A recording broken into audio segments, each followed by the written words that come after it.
My name is Avery Monroe, 34. Seattle rain stitched into my skin.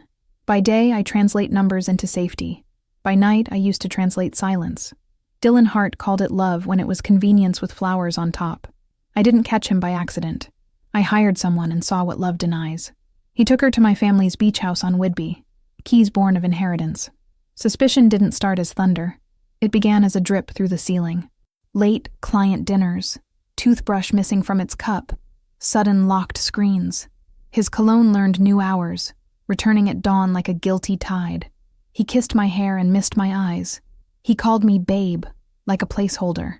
I kept saying, "Don't be crazy, Avery," until the word crazy felt like custody.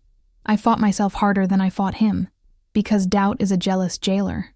Hiring a detective tasted like betrayal, and still I dialed the number. I expected relief. I received evidence, time-stamped, merciless, ordinary. Routine can hide a crime better than darkness hides a thief. I signed the retainer with a hand that didn't shake, and a heart that did. The detective's first report arrived like winter mail, plain and heavy. Pictures of Sloane Carter, 38, Tacoma, competent smile, receipts from a wine shop, a reservation near the ferry, a weekend bag. One photo splintered me, Dylan unlocking my grandmother's blue door, the threshold where we scattered her ashes, now opening for a stranger. That night I sat on the floor with the photos spread like tarot. Every image was a sentence, every receipt, punctuation after trust. I wanted to scream, but grief asked for quiet to be believed. I pressed my palm to the wood, the way you calm a trembling animal, and I promised myself, I will not go mad. I will go see. Knowing doesn't end the ache. It organizes it, folder by folder. The detective, Marla Quinn, spoke in careful verbs, never adjectives. Observed, entered, purchased, returned. Each word weighed like stone. She never said love. She said frequency, which somehow hurt worse. Love is fog. Frequency is a clock. I traced Dylan's routes across the city like arteries gone wrong. Capitol Hill, a convenience store. The ferry schedule starred in yellow. He had a rhythm, and my marriage beat to it without muscle. I could have confronted him with a page. I chose to gather the book. When you've been gaslit, proof becomes oxygen. I stalled a week, testing my own courage in small domestic rituals. Cooked pasta, folded towels, wrote emails like nothing burned inside me. He joked about beach weather. I tasted metal behind my smile. I kept the reports in a biscuit tin labeled Holiday Lights. There is irony in hiding truth inside something meant to glow. Marla said the next trip was scheduled, casual as calendar invites. Ferry Friday at 6, return Sunday midnight. Same passenger, Sloane. My voice sounded borrowed when I asked, "Are you sure?" She paused. "I record. You decide." It was mercy and boundary in one. I decided to stop asking permission from my pain. I didn't want revenge. I wanted alignment with reality. So I dialed a number I found on a LinkedIn page and a wedding registry. Ethan Carter, 41, Bellevue architect, the kind face in the frames. "Ethan, this is Avery Monroe. We need to speak about our spouses." Silence breathed on the line. Then a low, contained, "Tell me where." We met at a diner where the coffee was honest and the linoleum tired. Ethan arrived with winter on his coat and composure in his hands. I laid out the photos like cutlery. He unrolled his disbelief slowly. When he reached the blue door, his jaw found a hard, quiet line. "I designed seaside homes," he murmured, "not stages for lies. We agreed on rules because chaos had already eaten enough. No shouting, no throwing, no theatrics. Truth does not need volume. We would be present before arrival, seated, eyes open, phones off. He would bring a bottle Sloane adored. I would set out 4 glasses. We weren't trapping. We were stopping the pretending. I told him about my grandmother's hands, flour-dusted and certain, how she promised the house would protect the woman who protects herself. My cheeks burned saying it, because I had not been that woman lately. Ethan didn't offer pity. He offered stillness you could rest a cup on. "Sunday," he said. "We go Sunday and the door opens for us."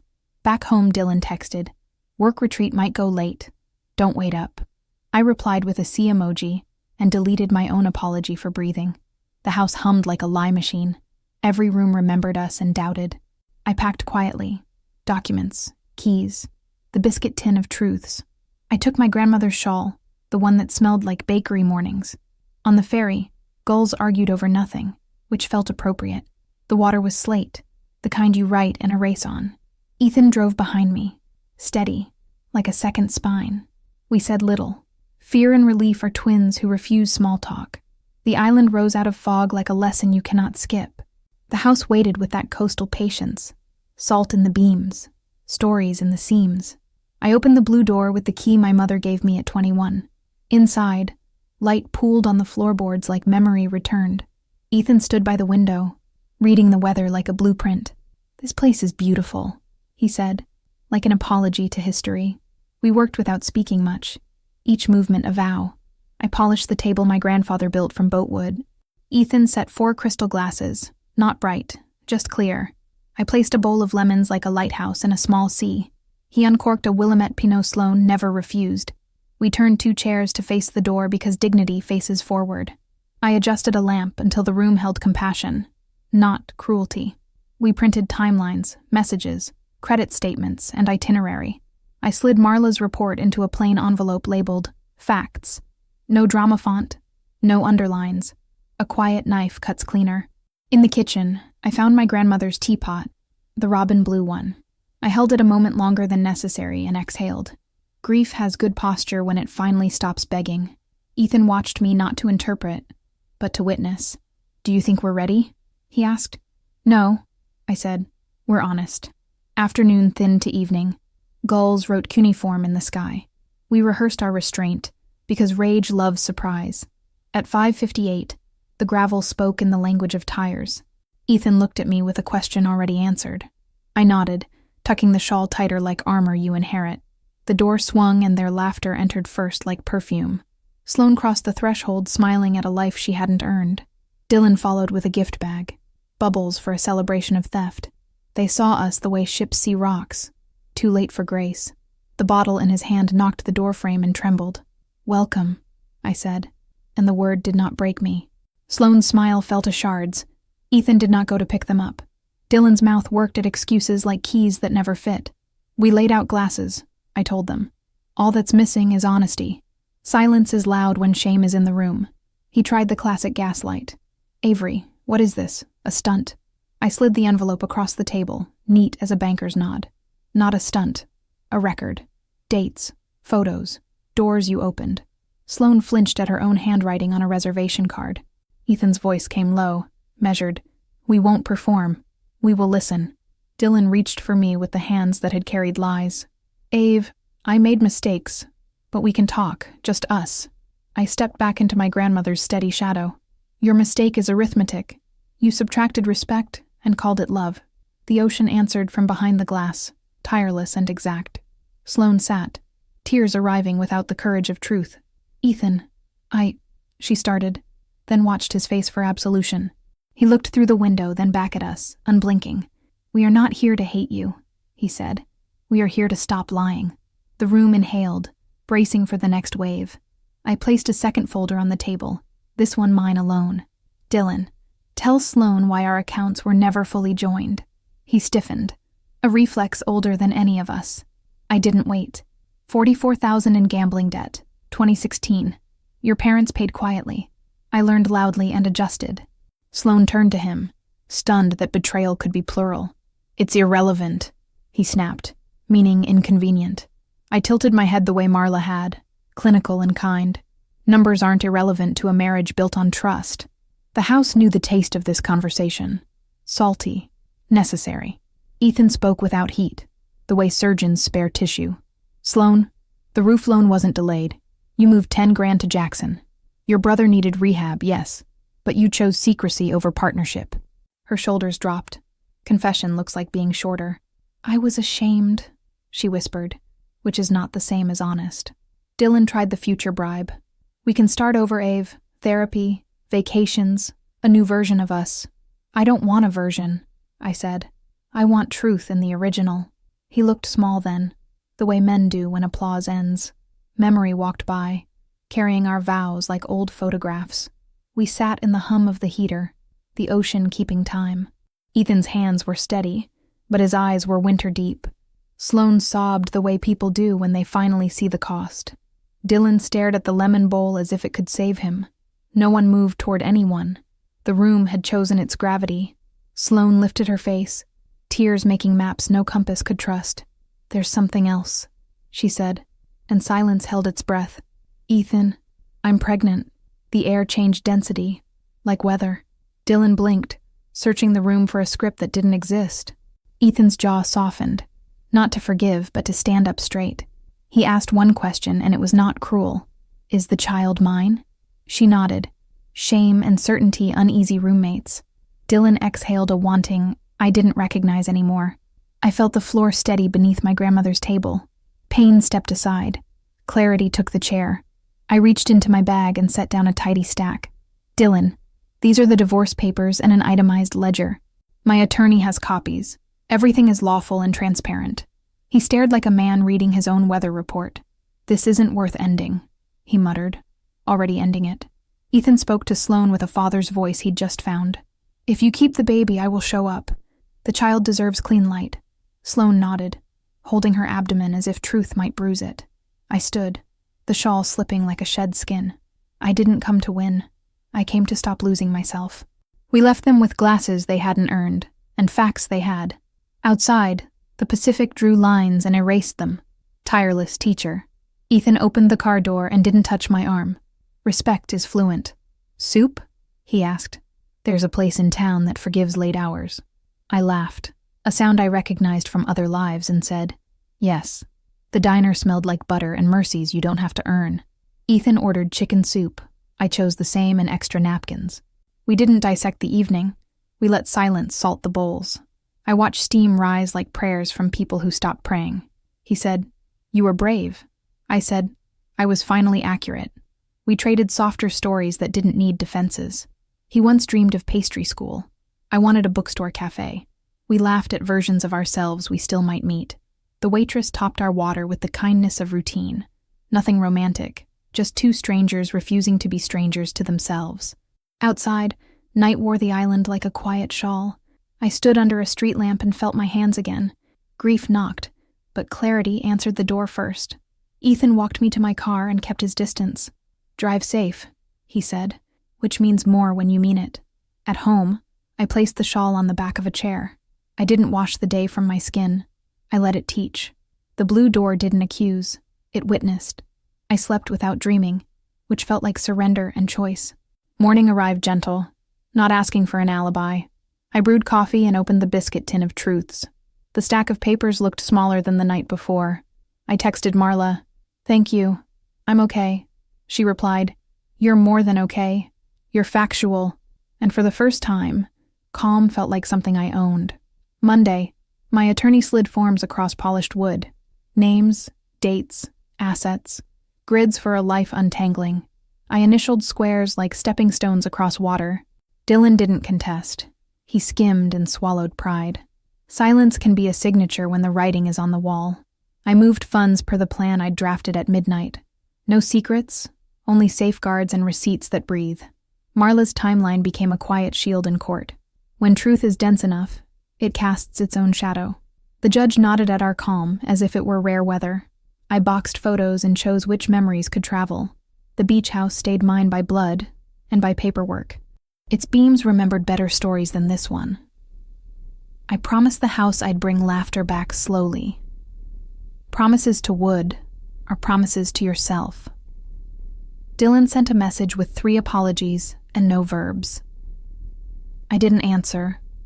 I filed it next to expired warranties. Regret without repair is noise with perfume. He moved out on a Wednesday. The closets exhaled. Space returned like tide, reliable and unsentimental. The decree arrived sooner than my rage could expire. Friends asked if I felt free. I said I felt accurate. Freedom is step 2. Alignment is step 1. I walked the shoreline counting undamaged mornings. The ocean kept score better than I ever could. I started seeing a therapist who organized my courage. We named things by their real names and watched them shrink. I learned to rest without negotiating with my worth. I learned that loneliness and solitude are different counties. I chose to pay taxes only in one. I left my corner office with gratitude and clear wrists. Freelance consulting fit like a coat I didn't know I owned. I built budgets for women rebuilding, numbers as scaffolds. We spoke interest rates and also heartbreak fluently. They paid me in checks and, sometimes, in relief. At night, I wrote mini-lessons to my younger self. "Believe patterns, not petals," one page said. Another read, "You are not hard to love. You are hard to fool." I taped them to the fridge like recipes for staying. The hum of the appliance sounded like perseverance. Weekends, I drove to Port Townsend and dreamed smaller, truer. A porch with lavender, a chair that forgives long sitting, not escape, residence inside my own life. I watched gulls misbehave and didn't correct them. Joy arrived unannounced, no RSVP, still welcome. Ethan texted sparingly, which is a kindness. "Blueprints are just promises on paper," he wrote once. I answered with a photo of the tide line. "Then this is my favorite blueprint," I typed. We left it there. Simple, present, enough. The charity gala glittered like polished gilt. I wore black because it tells the truth without bragging. Across the room, Dylan held a glass and a practiced smile. Our eyes met, but history didn't leap to be rescued. He walked over like someone approaching his own reflection. "Avery," he said, softer than I remembered him being. "You look well." I thanked my sleep more than my dress. He mentioned therapy, books, a course in better habits. I nodded as if reading a familiar brochure. "We had good years," he offered, placing a ribbon on a stone. "We did," I said, not borrowing any more language. He waited for permission that wasn't mine to give. "I'm sorry," he added, a truth with too few details. "I know," I answered, placing it gently on the table between us. "Take care," I said, and meant it like a boundary. Walking away, I realized my shoulders didn't brace. No pull, no undertow, no bargaining with ghosts. The band started a song we used to claim. It sounded fine without us, which felt like data. I thanked the room for being only a room. Outside, the air tasted honestly like winter. I loosened my breath and let it fog the night. A couple laughed in a way that didn't hurt me. I texted my own number. "Proud of you. A. Self-witness is a ceremony no one can cancel." The new house faced water like a listener, not a stage. Morning light spilled over a chipped mug and stayed. I planted rosemary and permission along the porch. The floor creaked in a dialect I already understood. I told the walls, "No performance here, only presence." Work found me through women who whisper bravely. We built exit plans and rainy day funds with dates. I taught them the sentence, "That doesn't work for me." They practiced saying it until courage sounded casual. Numbers turned into doors that actually opened. I kept the biscuit tin, now holding spare keys. Proof had done its job. I didn't live there anymore. I wrote, "You are not dramatic for wanting the truth." I wrote, "You are not unlovable for enforcing peace." I wrote, "You are allowed to be new." On Sundays, I drove to the inherited blue door. I aired the rooms and brewed tea for memory. The house forgave me for what others did inside it. Forgiveness is sometimes choosing better footprints. I slept there one night and dreamed of nothing at all. Dawn arrived with gulls scribbling across the sky. I stood on the sand and let my name feel light. A wave reached for my ankles and then apologized. I smiled at how tides keep trying and keep retreating.